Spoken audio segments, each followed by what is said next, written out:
Hey guys, I'm back again today with my beekeeper friend Gary W. Breisch from Sand Springs, Oklahoma, and he is going to talk to us today about how he takes his bee pollen and a little bit of the benefits and stuff like that about it. And this is a really tasty way to take it. One of his favorite ways, and I take it that way too. I use it some other different ways as well with like making granola and stuff, and I'm going to make another video on that as well.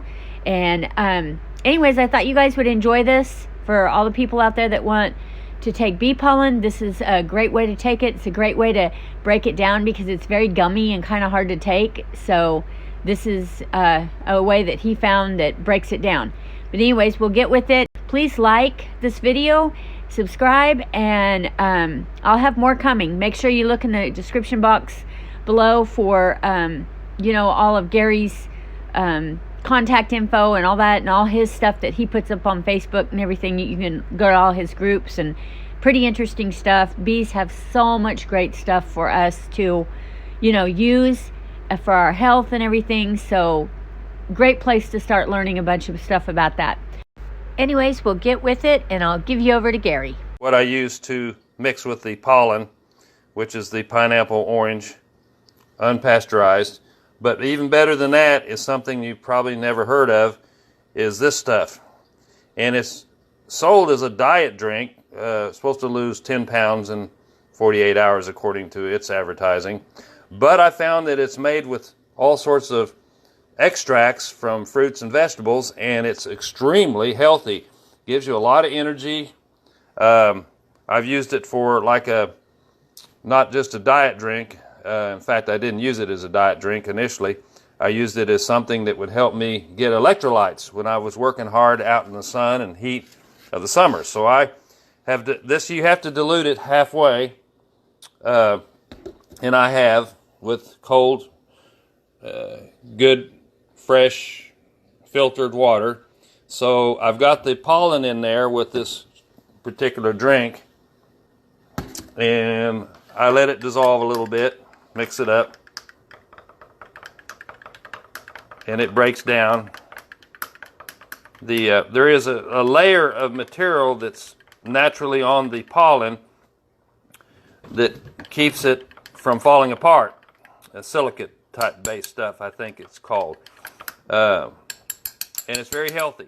But the orange juice, or this particular juice here, helps break it down, probably because of the acid based material, the orange juice or the pineapple juice. And like I say, I like natural, fresh, frozen, unpasteurized stuff because you get the maximum nutrition without destroying it with heat. And that's the case with all types of foods. Is the more natural you can eat it, and the less heat you put in it, the better it is. Now, if you're already compromising your health with bad food, poisons, GMOs, and microwaves, then you're gonna have to go into this stuff slowly but surely, because it took a long time for you to gain the weight and get in bad health with all the food you've been eating over the years.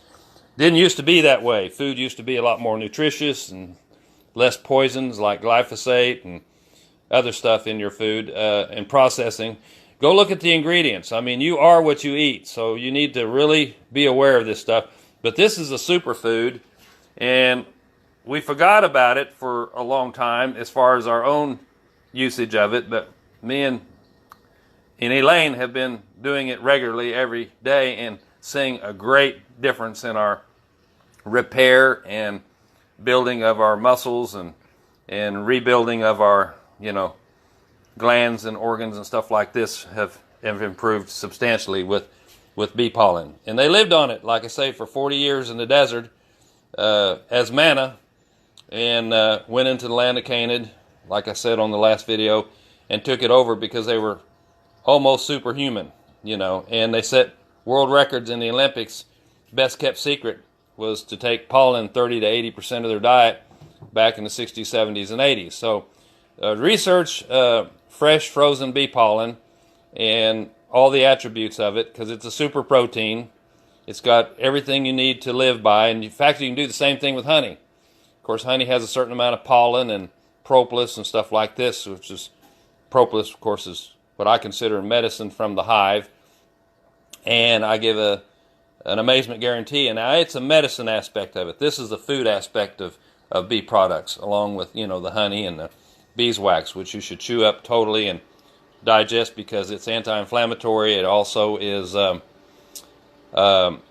protein olefin, which is very nutritious. So back in the old days, they used to put the honeycomb in the jars of honey, and then you knew it was real honey and not processed or fake honey like they sell at the stores these days. About 5 years ago, they did analysis on it, and the 78% of all honey at stores was fake, and corn syrup and other stuff, which is not good for you. I don't know why they even called it honey and how they get away with it. And also, the remaining percent was honey that was brought in, real honey, that was heated to pasteurization temperatures, which destroyed the nutrition and the medicinal aspects of the honey. So basically 100% of the honey that you got at the grocery stores was not good, was not real honey, or destroyed honey. It was destroyed honey. So anyhow, you need to know this stuff to get your health up. If you get your health up, then you're invulnerable to, you know, viruses and bacterias and fungus, because your body can deal with them, you know, on a high level and not get infected or, you know, develop conditions around whatever you're eating because it's not nutritious, doesn't have the ingredients in, or you're overheating your food, or you're also killing it in the microwave. So quit using the microwave, except for maybe to heat a rag or something. I don't usually have a rag in here that I can heat. All you got to do is wet that rag. Now, the microwave was used as a weapon early development in Germany, and then it was repurposed as a cooking device. So you really need to know this stuff. People assume, or they take recommendations from food producers to heat up the food in a microwave. They give the option of microwaving your food. Well, when you do that, you're destroying the nutrition for the most part.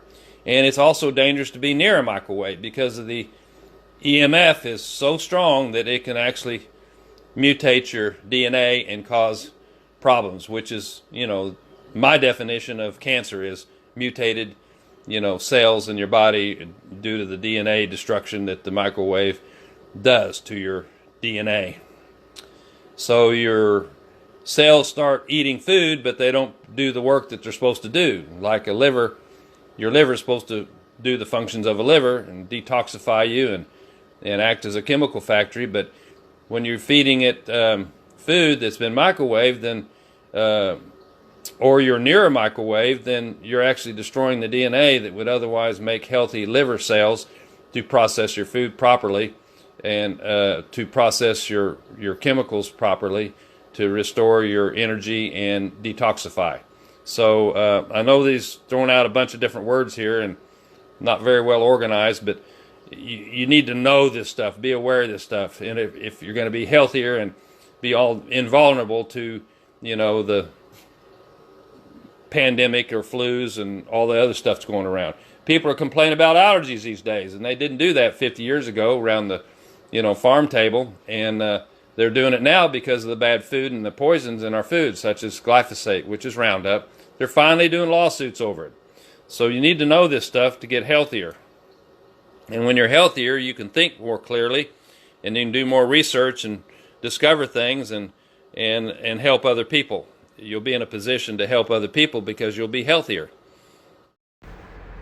Hey guys, that was our video. If you want more from Gary, you're going to have to head over to Facebook. As of yet, he doesn't have a YouTube channel. I'm really trying to get him to do that because he is a wealth of knowledge and information on beekeeping and the benefits of bees and everything. So just go on over to Facebook, and I'll link all that stuff in the description box below. You can follow him over there. He's got hundreds and hundreds of groups on Facebook, a lot of interesting topics and stuff. Well, anyways, we'll talk to you later. Bye.